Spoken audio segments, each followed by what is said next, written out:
Hello friends, வணக்கம். Welcome to Anita's Healthy Kitchen. இன்னைக்கு நம்ம பார்க்க போறது ஓணம் ஸ்பெஷல் பீட்ரூட் பச்சடி. நல்ல கலர்ஃபுல்லான ஹெல்த்தியான பச்சடி இந்த பீட்ரூட் பச்சடி. ஓணத்துக்கு அவியல், கூட்டு, பொரியல்னு நிறைய விதவிதமான ஐட்டம்ஸ் பண்ணுவாங்க. அதுல முக்கியமா இந்த பீட்ரூட் பச்சடியும் செய்வாங்க. இப்போ நம்ம பார்க்கலாம் அந்த பீட்ரூட் பச்சடி எப்படி செய்யலாம்னு. இந்த மாதிரி ஹெல்த்தியான ரெசிபீஸை தொடர்ந்து பார்க்கணுன்னு ஆசைப்பட்டீங்கன்னா கண்டிப்பாக சப்ஸ்கிரைப் பண்ணிட்டு பாருங்கள். அதோட கூடவே இருக்கிற பெல் ஐக்கனையும் அழுத்துங்க. அப்போ தான் நான் போடுற வீடியோஸோட நோட்டிஃபிகேஷன் உங்களுக்கு கிடைச்சிட்ருக்கோம். சரி, இப்போ வாங்க ஸ்டார்ட் பண்ணலாம். ஃபஸ்ட்டு நம்ம ஒரு கடாயை வச்சுக்கலாம். அந்த கடாயில் நம்ம பீட்ரூட்டை வேக வைக்க போகிறோம். பீட்ரூட் நான் 2 மீடியம் சைஸ் பீட்ரூட் எடுத்திருக்கேன். இந்த மாதிரி நல்லா கலர்ஃபுல்லாக இருக்கணும். பீட்ரூட் நல்ல கலராக இருக்கிற பீட்ரூட்டாக இருந்தால் தான் நம்ம பச்சடி செய்யும் போது நல்லா கலர்ஃபுல்லாக இருக்கும்.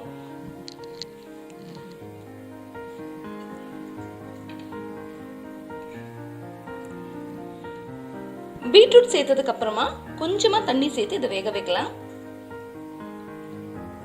தண்ணி அதிகமாக கூடாது, கொஞ்சமா தான் சேர்க்கணும். இது கூடவே கொஞ்சமா உப்பு சேர்த்துக்கலாம். உப்பு சேர்த்து நல்லா கலந்து விட்டதுக்கு அப்புறமா இதை மூடி போட்டு நல்லா குக் பண்ணலாம். ஒரு 2-3 நிமிஷம் குக் ஆனா போதும். 3-4 நிமிஷம் ஆயிடுச்சு.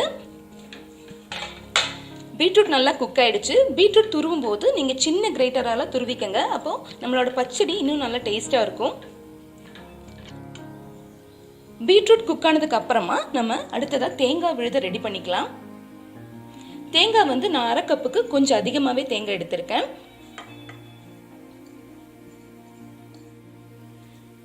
அடுத்ததா இதுல 2 பச்சை மிளகாய், ஒரு சின்ன துண்டு இஞ்சி,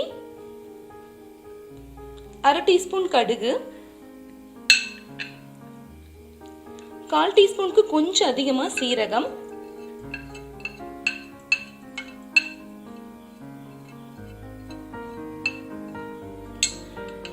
கூடவே ஒரு 4-5 கறிவேப்பிலை.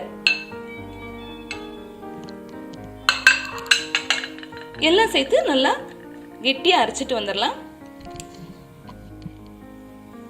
அதிகமா தண்ணி சேர்க்காம இந்த மாதிரி நல்லா கெட்டியா ஃபைனா அரைச்சு எடுத்துடணும்.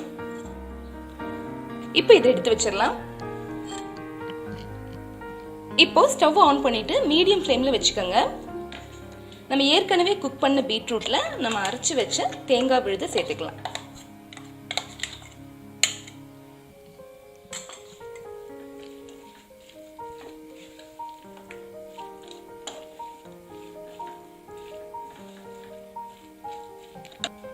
தேங்காய் விழுது சேர்த்து ஒரு 2-3 நிமிஷம் நம்ம இந்த மாதிரி கிளறி விட்டுட்டே இருக்கணும்.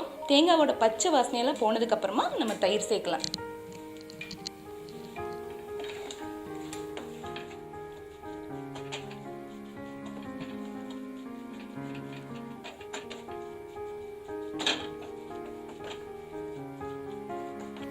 இந்த டைம்ல நம்ம தயிர் சேர்க்க போறோம். ஸ்டவ் ஆஃப் பண்ணிட்டு தான் தயிர் சேர்க்கணும்.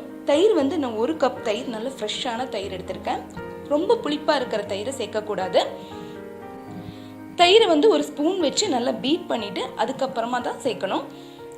இப்போ தயிர் சேர்த்து நல்லா கலந்து விடலாம். ஏற்கனவே நம்ம எப்படி கெட்டியான தயிர் செய்யறதுங்கிற வீடியோ பண்ணியிருக்கோம். நீங்க பார்க்காதவங்க இருந்தீங்கன்னா லிங்க் கொடுக்குறேன், நீங்க செக் பண்ணிக்கங்க.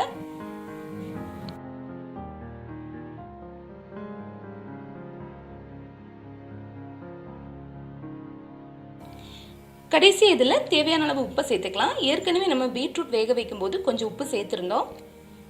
இப்போ இந்த பச்சடிக்கு ஒரு தாளிப்பை கொடுக்கணும். நம்ம தாளிப்பை ரெடி பண்ணலாம். இப்போ தாளிக்கிறதுக்காக ஒரு பேனை சூடு பண்ணிக்கலாம். பேன் சூடானதும் இதில் கொஞ்சம் தேங்காய் எண்ணெயை விட்டுக்கலாம். தேங்காய் எண்ணெய் இந்த எண்ணெய் கடையிலேருந்து வாங்கின எண்ணெய் கிடையாது, நம்மளே கொப்பரையாக்கி அதை ஆட்டி எடுத்த எண்ணெய். அதனால் இந்த தேங்காய் எண்ணெய் ரொம்ப நல்ல வாசனையாக இருக்கும். கொஞ்சம் சேர்த்தாலே போதும். இப்போ எண்ணெய் சூடானதும் இதில் கொஞ்சம் கடுகு சேர்த்துக்கலாம். ஒரு 1/2 டீஸ்பூன் கடுகு நான் சேர்த்துக்கிறேன். இதில் ஒரு 2 காஞ்ச மிளகாய், கொஞ்சமாக கறிவேப்பிலை.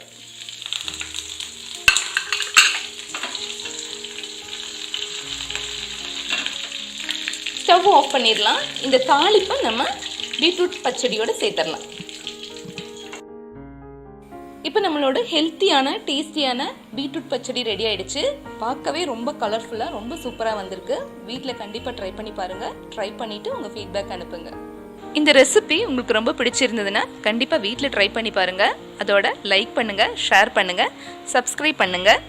இதே மாதிரி ஹெல்த்தியான ரெசிபிஸோட அடுத்த வீடியோவில் நான் உங்களை சந்திக்கிறேன்.